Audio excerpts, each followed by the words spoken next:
죽은 박원순 전 서울시장의 유족 변호를 맡았던 정철승 변호사는 박원순의 사망과 관련해 아주 충격적인 발언을 했는데요. 엄청난 사실을 알게 되었다고 말했습니다. 2021년 5월경 유족들의 요청으로 박원순의 남은 유족들을 변호해주기로 한 그는 진실을 파헤치다가 엄청난 것을 알게 됩니다. 정철승 변호사는 내가 박원순 사건의 내막을 알면 알수록 죽음은 뭔가 미스터리하다는 생각을 했다. 그러다 결국 나는 박원순이 과연 자살했을까 하는 의문까지 갖게 되었다며 더 많은 것을 파헤치게 되었다고 말했습니다. 타살에 대한 증거를 찾게 된 건데요. 일단 정철승 변호사가 생각한 당시 의문은 이렇습니다. 사망 전날 박원순은 민주당 청와대 관계자로부터 강제추행 고소를 당했다는 이유로 서울시장직에서 사퇴하라는 전화를 받고 크게 반발했다고 합니다.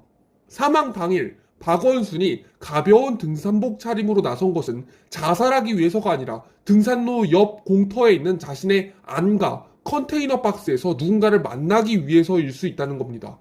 박원순은 넥타이에 목을 맨 채로 발견됐다고 하는데요. 박원순은 심지어 부검도 없이 화장되었다고 합니다. 10년 동안 국제도시 서울의 시장이었던 대한민국의 대권주자인 VIP가 야산에서 변사체로 발견되었는데 부검을 통해 명백하게 사인을 밝히지도 않고 화장을 했다는 사실은 도저히 납득하기가 어렵고 형사사법 실무상 가능한 일이 아니라고 합니다. 또한 자살을 결심한 사람이 자살 도구로 넥타이를 갖고 야산에 갔다는 것도 말도 안 되는 얘기입니다. 사망 전날 박원순은 민주당 청와대 관계자로부터 강제추행 고소를 당했다는 이유로 서울시장에서 사퇴하라는 전화를 받고 크게 반발합니다. 일단 민주당에서는 박원순을 잘라내기로 마음먹었다는 겁니다. 이미 민주당 내부에서는 박원순이 골칫거리가 되어버린 거죠. 반드시 없어져야 할 존재로 말입니다. 심지어 박원순의 부인도 이상하다고 말했는데요. 정철승 변호사가 박원순의 결백과 무고함을 재판을 통해 인정받으려면 박 시장 고소인인 김재련 변호사, 박 시장을 고소하려고 비방한 여성단체 대표를 민사소송으로 제기해서 증거를 통한 법정 싸움을 해야 한다는 것이 박원순 부인에게 조언한 방안이었는데 박원순의 부인은 도저히 이해할 수 없는 이유를 내세우며 거절했고 정철승 변호사를 해임했다고 합니다. 정말 결백을 주장하려는 생각은 있었던 걸까요? 이에 대해 완벽하게 분석한 조우석 평론가의 글을 읽어드리겠습니다. 박원순의 죽음에 대한 타살 의혹이 여전히 풀리지 않는 가운데 박원순 휴대전화 영장 신청이 법원에 의해 기각되었다. 그건 법원이 정신 나갔다는 증거인데 시신 부검도 못하게 하고 휴대전화 수사도 못하게 해서 대체 어쩌자는 것인가? 1,000만 명 인구의 서울시장이 죽었는데 위조되었을지도 모르는 그깟 유서 한 장을 달랑 믿고 무조건 자살이 맞으니까 수사도 금지한다? 국민들은 입 닥치고 이것을 믿어라? 말도 안 되는 게 현 상태다.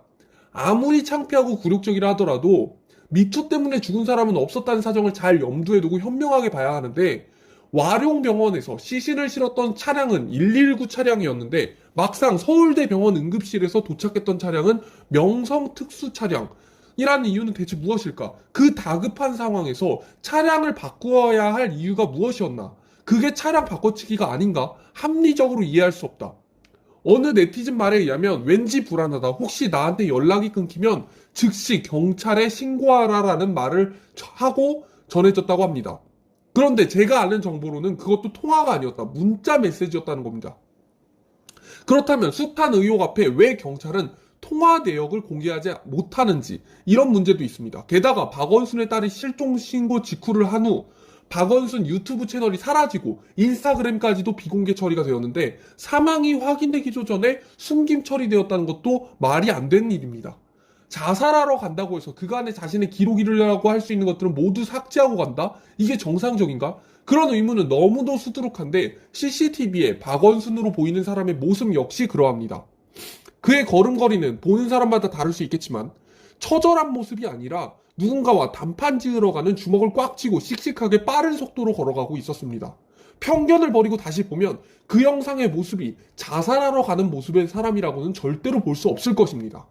자, 그러면 여기서 물어봐야겠죠. 당시 그는 대체 누구와 단판을 지으러 가는 길이었을까요? 단판에는 사실 그린벨트 해제가 포함되어 있고 미투 문제도 끼어 있을 텐데 어쩌면 미투란 박원순의 단판 상대 쪽이 협상 카드로 쥐고 있는 문제일 뿐 정말 큰 핵심은 그린벨트 해제라고 보고 있습니다. 우선 누구랑 그렇게 담판을 지으려 했을까가 더욱 관건인데 지금 할 수 있는 추정은 그동안 서초구 부근 그린벨트 해제 문제를 두고 문재인, 이낙연, 이해찬 등이 해제를 강요해왔고 박원순은 수년 전부터 절대 안 됨을 강력히 어필해왔습니다. 그린벨트를 둘러싸고 문재인, 이낙연, 이해찬 등과 싸우는 과정에서 갑자기 미투가 부각되었다? 사실 수사라는 건 사망 시간으로부터 근접하게 만난 사람들이나 통화한 사람들을 먼저 진행하는 것이 원칙입니다. 의견 대립이 심했던 사람들을 먼저 수사해야 하는 것이 원칙인 겁니다. 그렇다면 물어봐야 합니다. 왜 이낙연과 이해찬, 문재인을 수사하지 않고 자살로 단정짓고 부검도 없이 핸드폰 수사도 하지 않는 걸까요? 일단 박원순이 타살이라고 가정해 봅시다. 사실 미투로 매장시키고 시상식을 박탈할 수도 있었을 겁니다. 그렇다면 민주당에서 시장 보궐선거에 후보를 내지 못하게 됩니다. 스스로 내려오고 밑두를 흐지부지 가버려버리면 가능한 일이기에 이 문제만으로도 박원순을 죽였을 거라고 할 수도 있는 겁니다.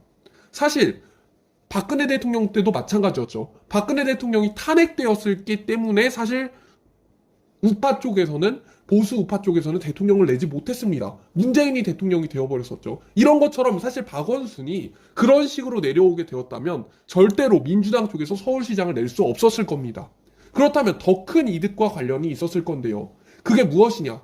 부동산 가격을 잡기 위해 그린벨트를 풀어야 한다? 대체 박원순이 죽어서 이득을 얻는 자가 누구입니까? 극심히 대립했던 사람들이 누구입니까? 박원순은 평소에 친문들로 인해 괴롭다는 말을 했다는 것으로 알려져 있습니다. 그깟 정체적 이득이 사람을 죽일 만큼 큰 문제였을까? 아닙니다. 단지 부동산 가격을 잡기 위한 정책적인 문제라고 보기엔 박원순도 만만한 상대는 아니었을 겁니다. 만일 대한민국을 중국으로 귀속시키고자 하는 세력의 절대적인 필요가 개입되었다면 가능하게 보입니다. 좀 전에도 말했지만 이것은 어디까지나 가정일 뿐입니다. 그린벨트가 중국 자금이 거대하게 들어와 가정한다면 그린벨트가 풀리면 우리나라 땅의 대부분이 중국 세력의 소유가 되었을 것이고 그 자금을 이용해서 투기에 뛰어들려고 준비했을지 모르는 좌파들도 크게 한몫했을 겁니다. 수억 원을 떠나 몇 조 이상의 돈이 걸린 문제였다면 박원순을 숙청하는 것도 큰 문제는 아닙니다. 대권시 경쟁자도 제거하고 천문학적인 이익을 가로막는 눈엣가시 박원순의 제거는 어쩌면 그들의 계획이었을 수도 있다는 이야기였습니다. 어떤가?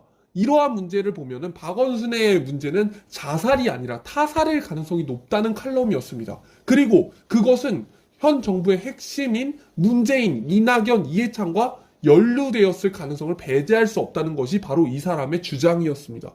저는 이 부분이 매우 합리적인 주장이었다고 생각했습니다. 물론 의혹일 뿐일 수 있겠지만 누군가는 그저 의혹이라고 얘기할 수 있겠지만 수사는 꼭 해야 되는 거 아니었겠습니까?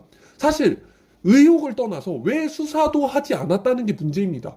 수사를 하지 않는 건 말이 안 됩니다. 박원순은 당시 서울시장, 심지어 천만 서울시장으로서 절대로 죽음이 왜 죽었는지 알아야 하는 존재였습니다. 그랬는데 수사도 하지 않고 이렇게 마무리 졌다? 말이 안 되는 일입니다.